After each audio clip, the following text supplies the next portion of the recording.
Hello everyone, let's start molecular basis of inheritance.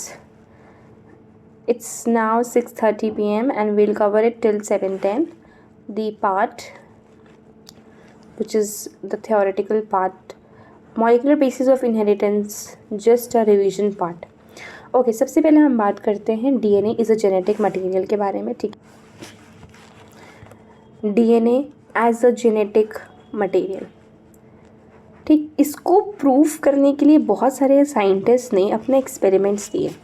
सबसे पहला जो एक्सपेरिमेंट था वो था फ्रेडरिक ग्रिफिथ का एक्सपेरिमेंट. फ्रेडरिक ग्रिफिथ का एक्सपेरिमेंट था in the year 1928. I will provide you with the notes, just go through it and watch it. इसमें इन्होंने क्या किया, स्ट्रेप्टोकोकस निमोनिया या फिर हम बोल सकते हैं इस न्यूमोकोकस निमोनिया पे इन्होंने एक्सपेरिमेंट किया. इन्होंने इसका 2 स्ट्रेन लिया. ठीक है, एक R2 स्ट्रेन लिया और एक S3 स्ट्रेन लिया.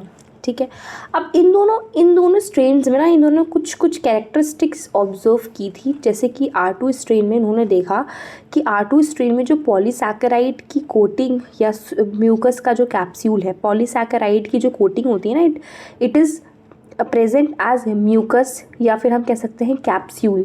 ठीक है, वो इनमें एब्सेंट था. सिमिलरली इन पे वो चीज़ प्रेजेंट था, पॉलीसैकेराइड की कोटिंग थी, म्यूकस चिपचिपा सा बॉडी था ऊपर से, यानी कि हम कह सकते हैं कैप्सूल थी इनके ऊपर. और सेकंड हम ये देखें कि इनकी जो कॉलोनी थी ना, इनकी जो सेल थी या फिर इनकी जो कॉलोनी थी, ये ना बहुत ज़्यादा रफ अपीयर होती थी क्योंकि इनके पास कोई म्यूकस नहीं था. When there is mucus, when there is capsule की coating, the body will look shiny, right. तो इनका जो सेल या कॉलोनी था वो रफ नज़र आता था. सिमिलरली इनका जो कॉलोनी था ये स्मूथ या शाइनी नज़र आता था. ठीक है, तो हम यहाँ पे क्या हुआ, सबसे पहले मॉलिक्यूलर बेसिस ऑफ इनहेरिटेंस में हम शुरुआत करते हैं जब DNA is a genetic material के प्रूफ पे बहुत सारे साइंटिस्ट आए और उन्होंने अपने अपने एक्सपेरिमेंट किए ये प्रूफ करने के लिए कि जेनेटिक मटेरियल डीएनए है. वैसे तो खैर देखो, जेनेटिक मटेरियल बहुत सारी चीज़ें थी, प्रोटीन्स थी, आरएनए थी, सब कुछ था, लेकिन किसी को पता नहीं था कि DNA is a genetic material. तो DNA is a genetic material पता चला जब बहुत सारे साइंटिस्ट अपने एक्सपेरिमेंट किए. सबसे पहला एक्सपेरिमेंट था फ्रेडरिक एंड ग्रिफिथ का एक्सपेरिमेंट इन द ईयर 1928. जब उन्होंने स्ट्रेप्टोकोकस या नीमोकोकस बैक्टीरिया पे काम किया, उन्होंने इनका 2 स्ट्रेन लिया, R2 स्ट्रेन और S3 स्ट्रेन. इन दोनों स्ट्रेन्स में उन्होंने कुछ कैरेक्टरिस्टिक चीज़ें ऑब्जर्व की. जैसे कि R2 स्ट्रेन में उन्होंने देखा कि पॉलीसैकेराइड की कोटिंग यानी कि म्यूकस की जो कोटिंग, जो कैप्सूल थी ऊपर उसके, वो एब्सेंट थी, जिसके वजह से उनकी कॉलोनी शाइनी नज़र नहीं आती थी मगर रफ नज़र आती थी.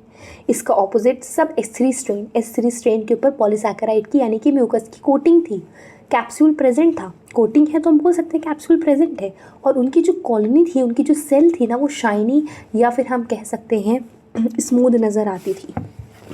ठीक, और मैं बात करती हूँ कि R2 स्ट्रेन निमोनिया नहीं कॉज करते थे.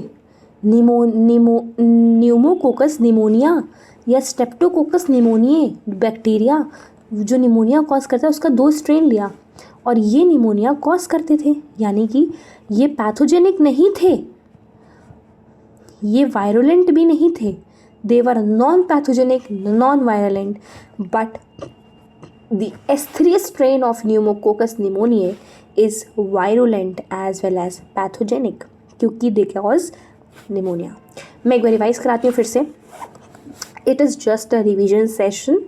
ये उनके लिए नहीं है जो बेसिक से पढ़ने आए हैं मॉलिक्यूलर बेसिस ऑफ इनहेरिटेंस को. ये सिर्फ उनके लिए है जो एक गो थ्रू वाला रिवीजन करना चाहते हैं थ्रू देयर नोट्स प्रोवाइड कर दूंगी, उसी के सीक्वेंस पे सारा रिवीजन है. फाइन. सो हम बात करें कि फ्रेडरिक ग्रिफिथ ने एक्सपेरिमेंट किया स्ट्रेप्टोकोकस निमोनिया या नीमोकोकस निमोनिया पे, जिसमें उन्होंने न्यूमोकोकस निमोनिया या फिर उसका नाम स्ट्रेप्टोकोकस निमोनिया, उसका 2 स्ट्रेन लिया, R2 strain and S3 strain.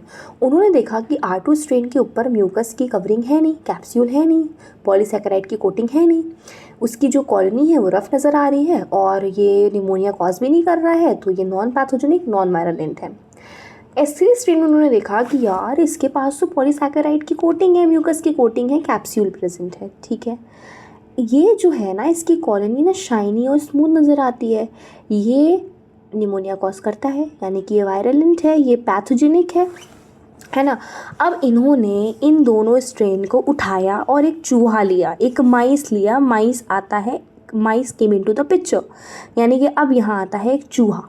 ठीक, अब इन्होंने क्या किया, इन्होंने दोनों स्ट्रेन ऑफ बैक्टीरिया को लिया और उसको चूहे में डाला। कैसे, एक एक करके पहले दे डाला, फिर दोनों को बताती हूँ कैसे डाला। सबसे पहले चूहे को हम माइस को एम से रिप्रेजेंट करेंगे। ठीक है, अब क्या किया बेटा कि माइस को लिया, ठीक है, माइस को लिया, माइस में डाला R2 स्ट्रेन। तो R2 स्ट्रेन क्योंकि नॉन वायरलेंट था, तो हमें दिखा कि भाई यहाँ पे चूहा ज़िंदा है। ये बैक्टीरिया डालने के बाद भी इसमें जब डाला तो इसको निमोनिया नहीं हुआ ना, तो ये लाइव रहेगा, ये सर्वाइव कर जाएगा। ठीक है, और फिर इन्होंने वही चूहा लिया, ठीक। अब उस चूहे के अंदर S3 वाला स्ट्रेन डाल दिया। अब क्योंकि S3 स्ट्रेन निमोनिया करता था, वो वायरलेंट था, तो निमोनिया, चूहे को निमोनिया कर देगा, निमोनिया मर जाएगा। It won't survive and it will die. ठीक है, अब उसके बाद इन्होंने माइस लिया और S3 को ना हीट किल कर दिया। क्या कर दिया, हीट किल कर दिया। हीट किल कर दिया यानी कि उसको बिल्कुल से मतलब बहुत हाई टेम्परेचर्स में उसको मार दिया। ठीक है, जब हाई टेम्परेचर में मार दिया ना, तो हमें देखने को मिला कि यार माइस को निमोनिया नहीं हुआ, माइस जो है वो लिविंग रह गया। होना ही था, जो हो रहा है, जो चीज़ हमें लग रहा है कि होगा वो हो रहा है। ठीक है, अब माइस को लिया, माइस में R2 स्ट्रेन भी डाल दिया और S3 का हीट किल वाला डाल दिया। ठीक, अब देखो होना ये चाहिए था कि इसको निमोनिया नहीं होना चाहिए था और ये ज़िंदा हो जाना चाहिए था, मगर यहाँ पे कंट्रोवर्सी आती है, यहाँ पे हो जाती है डेथ। भाई आपने R2 को डाला, माई ज़िंदा है, आपने S3 हीट किल डाला, माई ज़िंदा है, तो यहाँ पे भी तो R2 डाला और S3 हीट किल डाला, तो ये इसको निमोनिया करेगा नहीं, ये तो निमोनिया करता ही नहीं है। इसको हीट किल कर दिया S3 को, तो निमोनिया करेगा नहीं, तो इसको तो ज़िंदा होना चाहिए, मगर यहाँ पे इसकी हो जाती है डेथ।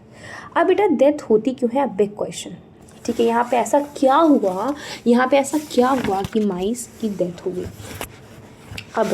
अब इस माइस को जब इसका पोस्टमार्टम किया गया, हर चीज़ उसके ऊपर सारी चीज़ रिसर्च की गई, तो लाइव S3 इसमें से डिस्कवर हुआ। मतलब कि लिविंग S3 वाला स्ट्रेन इस माइस से पाया गया। डाला कौन सा था, हीट किल्ड वाला, बिल्कुल उसको मार दिया था। पाया क्या गया, living S3 discovered from dead mice. Very very tragic है बेटा ये बहुत, कि डाला S3 हीट किल्ड था मगर मिल गया लिविंग S3। जब मरे हुए माइस से रिसर्च की गई उस पर, तो लिविंग S3 स्ट्रेन मिला। ठीक, फिर उसके बाद यहाँ पे होता क्या है बेटा, यहाँ पे हम फिर से लिख देते हैं, माइस में आपने R2 स्ट्रेन डाला और S3 हीट, आपने S3, अब मैं यहाँ से कॉपी कर लेती हूँ एक्चुअली। आपने क्या किया, यहाँ से ये सारी चीज़ें ली, पूरी कॉपी हो जा रही है, चलो कोई नहीं, मैं यहाँ से लिख दे रही हूँ। चलो, यहाँ पे आपने माइस लिया, आपने R2 लिविंग लिया, ठीक है, और आपने S3 हीट किल लिया। ये आपने कौन सा लिया, हीट किल लिया। यहाँ पे माइस क्या हो गई, डेथ हो गई, माइस की क्या हो गई, डेथ हो गई। और ये क्यों हुई, आई एम टेलिंग यू। देखो बेटा यहाँ पे हुआ क्या कि जो S3 हीट किल्ड था ना, है ना, something from heat killed S3 strain bacteria goes into the living। Something यहाँ से कुछ तो ऐसा चीज़ है, जो इस S3 से R2 में गया और जिसके वजह से R2 ने अपने आसपास, अपने चारों तरफ, अपने अराउंड डेवलप कर लिया कैप्सूल को, यानी कि पॉलीसैकेराइड की कोटिंग को, और वो चेंज हो गया किस में, लिविंग S3 में। क्योंकि लिविंग S3 की प्रॉपर्टी थी ना बेटा कि उसके पास पॉलीसैकेराइड की कोटिंग थी, उसके पास कैप्सूल था। तो कुछ तो है जो S3 से, जो हीट किल्ड S3 से R2 में गया और R2 अपने अंदर सारी प्रॉपर्टीज़ S3 की ला दिया, यानी कि अपने अराउंड वो पॉलीसैकेराइड की कोटिंग आ गई, उसके कैप्सूल आ गई, यानी कि वो लिविंग S3 में बदल गया। तो हीट किल्ड वाला जिंदा नहीं हो गया, कुछ तो हीट किल्ड से जो R2 में गया वो R2 को S3 बना दिया, और क्योंकि R2 ऑलरेडी लिविंग था तो ये लिविंग S3 बन गया। And that something is called transforming principle या फिर जेनेटिक मटेरियल, जिसका बायोकेमिकल नेचर नहीं एक्सप्लेन कर पाए थे ग्रिफिथ। मैंने क्या बोला, बहुत अच्छा ये कॉन्सेप्ट है, इसको ज़रा ध्यान से पढ़ना कि जो माइस था उसमें कुछ तो S3 से गया, something has transferred from A heat killed S3 to R2 which makes the R2 to develop capsule around it and become virulent and it becomes living S3 बन गया। और दैट समथिंग इज़ कॉल्ड, उस something को नाम Griffith ने दिया transforming principle या genetic material, जिसका बायोकेमिकल नेचर कि ये प्रोटीन है कि डीएनए है कि आरएनए है वो ग्रिफिथ एक्सप्लेन नहीं कर पाए थे, मगर उन्होंने बोला कि कुछ तो गया था S3 से R2 में, और उस समथिंग को, उस कुछ को उन्होंने नाम दिया ट्रांसफॉर्मिंग प्रिंसिपल या जेनेटिक मटेरियल। उन्होंने बोला कि जेनेटिक मटेरियल है जो गया आपके R2 में, जो उसको S3 में कन्वर्ट कर दिया। लेकिन उस जेनेटिक मटेरियल, वो जेनेटिक मटेरियल है क्या एक्चुअली, वो प्रोटीन है, आरएनए है कि डीएनए है, that was not explain by Griffith. ठीक है, उसके बाद नेक्स्ट एक्सपेरिमेंट पढ़ते। The next experiment is every MacLeod and McCarthy in the year 1933 and 1944। Griffith ने 1928 में किया था, अब इन्होंने 1933 और 1944 के टाइम की बात है। इन्होंने क्या किया, इनका भी एक्सपेरिमेंट क्वाइट इंटरेस्टिंग बट ज़्यादा इंटरेस्टिंग तो मुझे इन माय पर्सनल एक्सपीरियंस मुझे सबसे ज़्यादा इंटरेस्टिंग पार्ट ग्रिफिथ वाला लगता है। इन्होंने क्या किया, इन्होंने ना हीट किल्ड S3 बैक्टीरिया से एक्सट्रैक्ट निकाला। ठीक है, इन्होंने क्या किया, एवरी मैक्लॉयड और मैकार्टी ने किया क्या, इन्होंने S3 वाले स्ट्रेन से, S3 स्ट्रेन ऑफ बैक्टीरिया से इन्होंने एक्सट्रैक्ट निकाला। एक्सट्रैक्ट का मतलब इन्होंने प्रोटीन निकाला, आरएनए निकाला और डीएनए निकाला। फाइन, अब क्या होता है कि इन्होंने क्या किया कि एक टेस्ट ट्यूब लिया, ऐसे करके 3 टेस्ट ट्यूब्स लिए इन्होंने। मैं एक एक करके बताती हूँ ना। इन्होंने जैसे 3 टेस्ट ट्यूब लिए, पहले टेस्ट ट्यूब में इन्होंने तीनों चीज़ें रखी, मतलब कि प्रोटीन रखा, आरएनए रखा, एज वेल एज डीएनए भी रखा।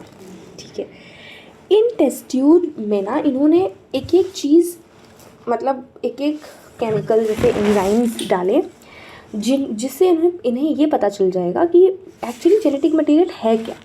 फाइन, इन्होंने ना इसमें क्या डाला, इसमें इन्होंने डाला प्रोटीएज। ठीक है, प्रोटीएज डाला, और देखो प्रोटीएज एक एंजाइम है जो प्रोटीन को डाइजेस्ट करता है, एज द नेम सजेस्ट। इन्होंने ना इसमें R2 स्ट्रेन भी डाल दिया था।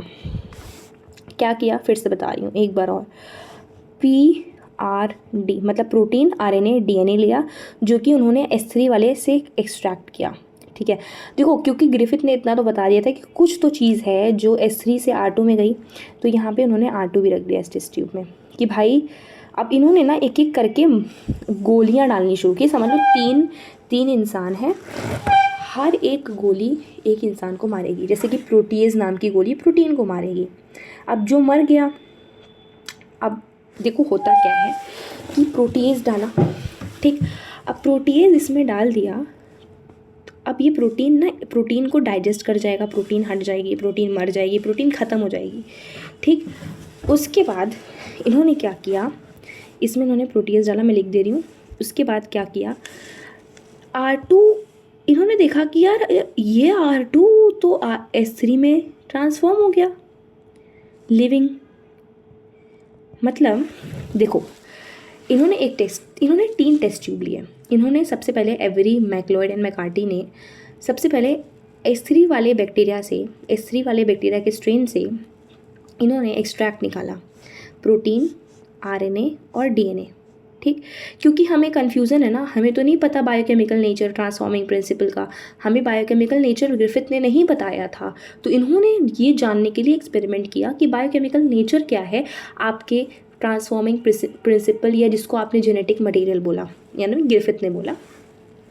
तो इसके लिए इन्होंने एक 3 टेस्ट ट्यूब्स लिए, उसमें उन्होंने प्रोटीन, आरएनए और डीएनए को रख दिया, क्योंकि ग्रिफिथ ने तो बता दिया था ना बेटा कि कुछ तो ऐसी चीज़ है जो आपके S3 वाले बैक्टीरियल स्ट्रेन से R2 में जा रही है, जिसकी वजह से R2 जो है ट्रांसफॉर्म हो जा रहा है लिविंग S3 में। तो वो ऐसी चीज़ को उन्होंने बोला जेनेटिक मटेरियल या ट्रांसफॉर्मिंग प्रिंसिपल।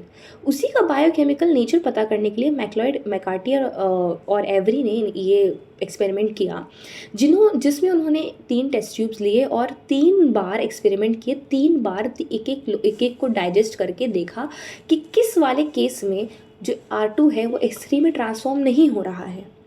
ठीक है, यानी कि जिस केस में वो ट्रांसफॉर्म नहीं होगा वही वाला तो आपका जेनेटिक मटेरियल होगा, अगर वो मर जाएगा तो, जेनेटिक मटेरियल अगर ख़त्म हो जाएगा तो इन्होंने पहला, आप ये सब छोड़ो, आप मेरी बात पे ध्यान दो। मैंने क्या बोला कि जो एक टेस्ट ट्यूब लिया उन्होंने, उसमें पहले उन्होंने प्रोटीन, आरएनए और डीएनए को रखा और उसमें R2 भी डाला, साथ में एंजाइम डाला प्रोटीएज डालने के बाद जो प्रोटीन होगी वो बिल्कुल डाइजेस्ट ख़त्म हो जाएगी। और फिर भी उन्होंने देखा कि R2 लिविंग एस, देखो जो कुछ भी मैंने इससे पहले बोला, अगर वो समझ नहीं आई मेरी बात तो भूल जाओ, आई am explaining you will get it here. उसके बाद उन्होंने इसके बाद क्या किया, सुनना, उसके बाद क्या किया कि दूसरे टेस्ट ट्यूब में उन्होंने R2 डाला, R2 को रखा और तीनों प्रोटीन, आरएनए और डीएनए को रखा। ठीक, फिर से तीनों एक्सट्रैक्ट को रखा, उसमें उन्होंने अब इस बार क्या डाल दिया, इस बार उन्होंने आरएनएज डाल दिया। क्या डाल दिया? आरएनएज डाल दिया। अब ये आरएनएज जाएगा, इसको डाइजेस्ट कर देगा। फिर इन्होंने देखा कि अरे R2 तो फिर से लिविंग S3 में ट्रांसफॉर्म हो गया, क्योंकि देखो आपको तो पता है अभी कि DNA is a genetic material, but उस टाइम पे साइंटिस्ट को नहीं पता था। तो आप ये सोचो कि दोनों केस में डीएनए मरा नहीं, यानी कि डीएनए चला गया था R2 में, इसलिए R2 जो है लिविंग S3 में कन्वर्ट हो गया। अब तीसरे में आती है शामत। किसकी शामत? R2 की शामत। R2 चेंज हो जाएगा। R2 रखा और तीनों एक्सट्रैक्ट रखे, प्रोटीन को रखा, डीएनए को रखा, आरएनए को रखा। अब उसमें उन्होंने डाला DNAs, very important, very interesting, DNAs को डाला। ये डीएनएज को जाएगा और इसको ख़त्म कर देगा, जिसमें उन्होंने देखा कि यार R2 तो है वो चेंज नहीं हुआ S3 लिविंग में, नो ट्रांसफॉर्मेशन।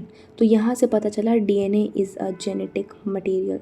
लेकिन फिर भी सुनो, फिर भी यहाँ पे बहुत सारे साइंटिस्ट फिर भी इन पे बिलीव नहीं कर रहे थे। They were not believing them कि यार ऐसे थोड़ी ना होता है, बहुत सारी ऐसी चीज़ें, तुमने सिर्फ 3 एक्सट्रैक्ट लेके किया, बहुत सारी चीज़ें हैं, there are certain things that are not proved in this experiment which is, जिसकी वजह से ये भी एक्सेप्ट नहीं हुआ, इनके इस एक्सपेरिमेंट की वजह से भी ये लोगों में नहीं आया और ये एक्सेप्ट नहीं हुआ कि डीएनए जेनेटिक मटेरियल है।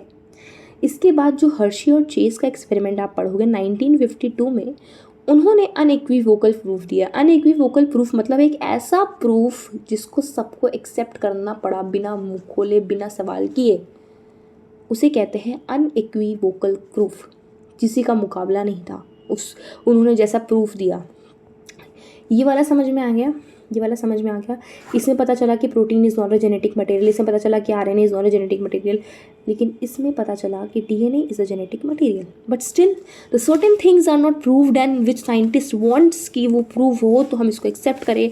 That is why it was not accepted by all. उसके बाद आता है आपका Hershey and Chase experiment. Hershey and Chase experiment in the year 1952 में इन्होंने एक्सपेरिमेंट किया था। इनका एक्सपेरिमेंट, इन्होंने अनइक्विवोकल प्रूफ दिया था इस बात का कि DNA is a genetic material. DNA एक जेनेटिक मटेरियल है, इसका एक बहुत ही ज़बरदस्त प्रूफ दिया था। इन्होंने किस पे काम किया? इन्होंने काम किया था ई कोलाई पे। ठीक है, ई कोलाई पे, जो कि एक बैक्टीरिया है ना। इन्होंने क्या किया, वायरस, जो उन्होंने T2 वायरस लिया। अब ऐसा वायरस जो बैक्टीरिया को इन्फेक्ट करता है उसे बैक्टीरियोफाज कहते हैं या बैक्टीरियोफेज कहते हैं, जो भी आप स्पेल करना चाहो, बैक्टीरियोफेज कहते हैं। वो इसको इन्फेक्ट करेगा, इन्फेक्शन इससे कराया और इन्होंने इकोलाई पे काम किया, जो अल्टीमेटली ये वायरस लिया और जो था T2 वायरस। T2 वायरस एक बैक्टीरियोफाज, क्योंकि वो बैक्टीरिया को इन्फेक्शन कॉज करेगा। ठीक है, अब आप जानते हो, यू नो वेरी वेल, कि यहाँ पे इन्होंने रेडियो आइसोटोप, आप अच्छे से जानते हो, ठीक है, केमिस्ट्री वगैरह में तो पढ़ा ही होगा रेडियो आइसोटोप। इन्होंने रेडियो आइसोटोप लिया सल्फर का 35 वाला, और आइसोटोप समझते हो, आइसोटोप P32, फॉस्फोरस का 32 लिया। अभी सल्फर और फॉस्फोरस का लिया क्यों, आई एम टेलिंग यू। जैसे कि आप जानते हो कि वायरस होता है, ठीक है। अब वायरस के अंदर होती है हेड मतलब ये हेड होती है, और इसके अंदर होती है जेनेटिक मटेरियल, या तो डीएनए होगा या तो आरएनए होगा, बट दोनों नहीं हो सकता साथ में। डीएनए जो होता है it is made up of nucleotide, है ना, मेड अप ऑफ न्यूक्लियोटाइड, यानी कि adenine monophosphate, guanine monophosphate, cytosine monophosphate, या फिर आप कह सकते हो थाइमिडीन मोनोफॉस्फेट। तो यहाँ पे हमें पता है कि डीएनए जो होता है वो न्यूक्लियोटाइड्स का बना होता है, और ये जो आपकी है ना ये वाली पार्ट, ये दिस इज़ योर हेड जो कि किससे बनी होती, हेड को हम लोग बोलते हैं कैप्सिड, जो कि प्रोटीन होती है, ठीक है, क्योंकि वो अमीनो एसिड, देखो अब प्रोटीन, कैप्सिड जो होती है उसकी मोनोमर होती है कैप्सोमियर, बहुत सारे ऐसे कैप्सोमियर मिलके इस हेड को फॉर्म करते हैं, ठीक है, छोटे छोटे मोनोमर। और कैप्सोमियर क्या है, प्रोटीन है, मतलब कि कैप्सिड एक तरह, कैप्सिड ये जो हेड है ना वो प्रोटीनीशियस है, इसलिए इसको कैप्सिड बोला, प्रोटीन बोला। अब क्योंकि ये प्रोटीनीशियस है तो इसके पास अमीनो एसिड तो होंगे, क्योंकि amino acid is the monomer of protein. जो हेड है उसको कैप्सिड बोला क्योंकि वो सब यूनिट्स कैप्सोमियर की बनी हुई है, विच इज़ प्रोटीन। तो बहुत सारी अमीनो एसिड्स होंगे इसमें, अमीनो एसिड्स के चेन को ही हम प्रोटीन कहते हैं, उनकी पॉलीमर को ही प्रोटीन कहते हैं। तो इसमें अमीनो एसिड मिलती हैं सिस्टीन और मेथियोनिन। कौन कौन से अमीनो एसिड मिलती हैं, सिस्टीन और मेथियोनिन। और मेथियोनिन एक ऐसा अमीनो एसिड है बेटा जो सल्फ़र कंटेनिंग है, मैं एक बार और फिर से बताती हूँ, I am telling you once again here, कि हेड कैप्सिड है, ये प्रोटीनीशियस नेचर का होता है, यानी कि अगर हेड इज़ अ प्रोटीनीशियस नेचर तो इसके पास होगा अमीनो एसिड, क्योंकि amino acid is a monomer of protein. और अमीनो एसिड इसमें कौन कौन सी होती हैं, स्पेशली मेथियोनिन एंड सिस्टीन। बेटा methionine is the amino acid जो होती है सल्फ़र कंटेनिंग, और इसीलिए बेटा हम लोगों ने, और हम जानते हैं कि DNA is made up of nucleotide, और ये होती है AMP GMP, this P stands for phosphate. हम जानते हैं that nucleotide contains phosphate, phosphate and amino acid contains sulfur, and that is why we took the two radioisotope, that is S35 and P32। मैंने क्या बोला, sulphur is the part of protein, sulphur is a part of protein, है ना, ठीक है, and phosphorus is a part of DNA. फिर से मैं एक्सप्लेन कर देती हूँ, हर्शीज एंड चीज experiment gave an unequivocal proof that DNA is a genetic material. इन्होंने इकोलाई को बैक्टीरिया लिया, T2 वायरस लिया। T2 वायरस एक बैक्टीरियोफाज है क्योंकि वो इकोलाई को इन्फेक्ट करेगा। Head is made up of capsomeres, the subunits. Head को कैप्सिड बोलते हैं, जो प्रोटीनीशियस नेचर का होता है। Since it is of proteinaceous nature, it is made up of amino acids. इनके पास स्पेशली सिस्टीन और मेथियोनिन होता है। Methionine is one of the amino acid which has sulphur, and the DNA of the virus or the genetic material of virus, for example we took DNA over here, it is made up of nucleotide, that is AMP GMP CMP and TMP, adenine monophosphate, guanine monophosphate, I'll tell you later। it contains phosphate. Now we can say that sulfur is a part of protein and phosphate is a part of DNA, and therefore we took two radioisotope, that is the S35 and P32 isotope. ठीक है, हमने sulphur का isotope लिया S35 और हमने लिया आपके phosphorus का isotope. Okay, now T2 virus को एक मीडियम में ग्रो किया गया जिसमें रेडियो एक्टिव S35 था. ठीक, रेडियो एक्टिव S35 था. T2 वायरस को ऐसे मीडियम में ग्रो किया गया जिसमें रेडियो एक्टिव S35 था. S35 इन प्रोटीन कोट है, नॉट इन द DNA. ठीक है, और फिर उसके बाद दूसरी जगह पे T2 वायरस को ऐसे मीडियम में ग्रो किया गया कि उसमें P32 था. Grow in a medium containing radio active P32. ठीक है, नाउ हम जानते हैं कि P32 DNA में होता है. ठीक, now they are radio labelled virus. I am explaining you again, don't worry. देखो, स्टार्टिंग से बता रही हूँ, हर्शीज एंड चेज एक्सपेरिमेंट सुनना, just listen carefully. Hershey's and Chase experiment in the year 1952 gave an unequivocal proof that DNA is a genetic material. उन्होंने bacteria, किस bacteria पे काम किया? Please answer E. coli. And किस virus पे काम किया? Just answer in the comment section fast. किस वायरस पे काम किया था? पॉज करो और आंसर दो कमेंट सेक्शन में. T2 वायरस पे. ठीक है, T2 वायरस यानी कि वायरस, ऐसा वायरस जो T2 वायरस या कोई भी वायरस, ठीक है, जो बैक्टीरिया को इन्फेक्ट करता है उसे बैक्टीरियोफेज कहते हैं. इनके प्रोटीन कोट, इनके हेड में प्रोटीन होगा क्योंकि वो कैप्सिड होता है. कैप्सिड यानी कि प्रोटीन कोट होती है जो अमीनो एसिड की बनी होंगी. अमीनो एसिड इसमें बेसिकली मेथियोनिन और कौन सी होती है? लाइसिन होती है, सिस्टीन होती है, और मेथियोनिन सल्फर कंटेनिंग होता है. और इसमें जो DNA जेनेटिक मटेरियल होगा वो उसमें फॉस्फेट ग्रुप होगा.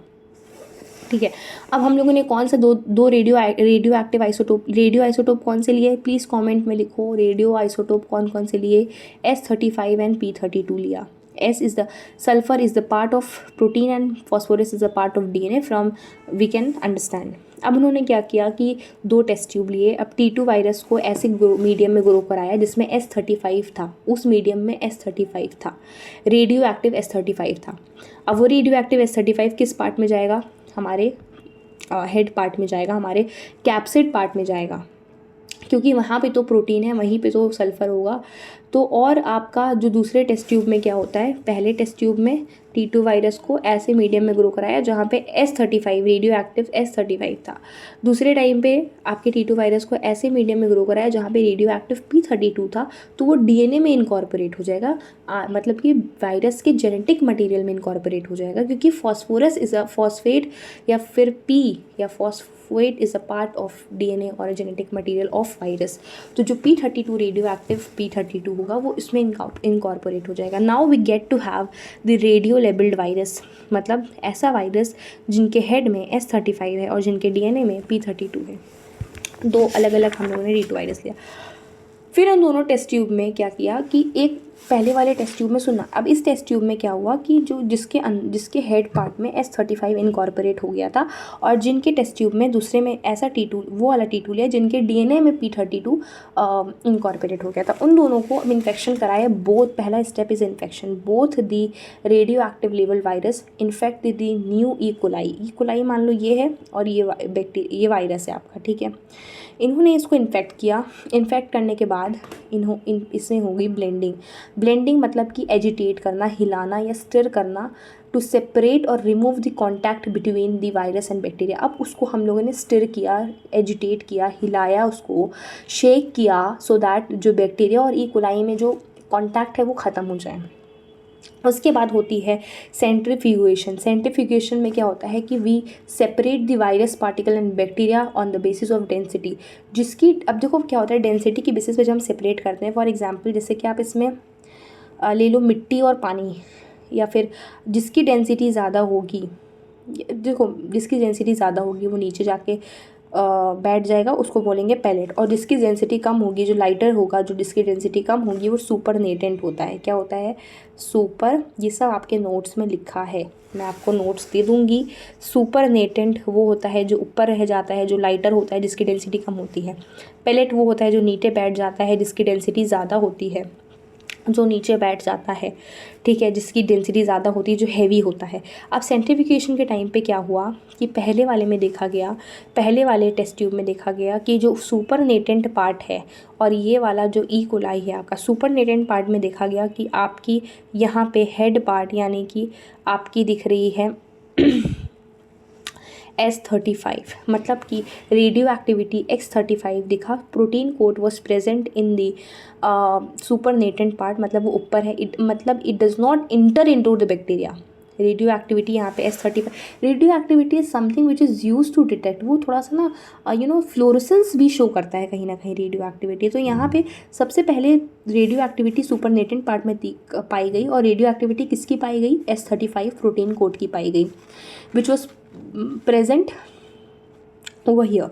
इसका मतलब कि protein not enter into bacteria, मतलब कि it is not a genetic material, है ना। उसके बाद आपकी ग्रिफिथ ने बता दिया था कि मतलब ऐसी ऐसी चीज़ें होती हैं। अब इन्होंने ई कोलाई पे कर दिया था, वहाँ पे तो उन्होंने निमोनिया कोकस, स्ट्रेप्टोकोकस निमोनिया पे किया था। अब सेकेंड वाले टेस्ट ट्यूब में देखा गया कि आपकी, मतलब सेकेंड वाले टेस्ट ट्यूब में देखा गया कि आपकी जो मतलब देखो, एक टेस्ट ट्यूब में उन्होंने मतलब S35 इनकॉर्पोरेट करा दिया था प्रोटीन उसमें हेड पार्ट में, ठीक है, तो वो जाके उसमें इनकॉर्पोरेट हो गया था क्योंकि हेड वॉज प्रोटीनिशियस। यहाँ पे क्या होता है, यहाँ पे पाया गया radio activity in bacteria P32, जिसमें उन्होंने DNA पैलेट पोर्शन में पाया था, नीचे वाले पैलेट में पाया था, पैलेट पोर्शन, और ये सुपरनेटेंट पोर्शन। उन्होंने P32 का वो पाया, रेडियो एक्टिविटी पाया। इन्होंने ये जाना कि यार DNA entered into the bacteria from virus, so DNA is a genetic material. तो एक ऐसा प्रूफ था बेटा, दो अलग अलग टेस्ट ट्यूब में, एक टेस्ट ट्यूब में ऐसे वायरस थे जिसमें S35 इनकॉर्पोरेट था हेड में, एक टेस्ट ट्यूब में ऐसे वायरस थे जिनमें जेनेटिक मटेरियल में इनकॉर्पोरेट था P32। अब दोनों को अलग अलग ई कोलाई पे इन्फेक्ट कराया, ब्लेंडिंग कराया, फिर उसके बाद सेंट्रीफ्यूगेशन कराया। तो एक टेस्ट ट्यूब में देखा गया कि ऊपर सुपरनेटेंट पार्ट में, हेड पार्ट में S35 की रेडियो एक्टिविटी दिख रही है, यानी कि आपका जो प्रोटीन है वो तो इंटर ही नहीं किया ना आपके ई कोलाई में। और दूसरे टेस्ट ट्यूब में देखा गया कि P32 की रेडियो एक्टिविटी पैलेट रीजन में, यानी कि ई कोलाई के अंदर दिख रही है, मतलब कि ई कोलाई के अंदर कौन गया? DNA गया, मतलब DNA is a genetic material. That's it.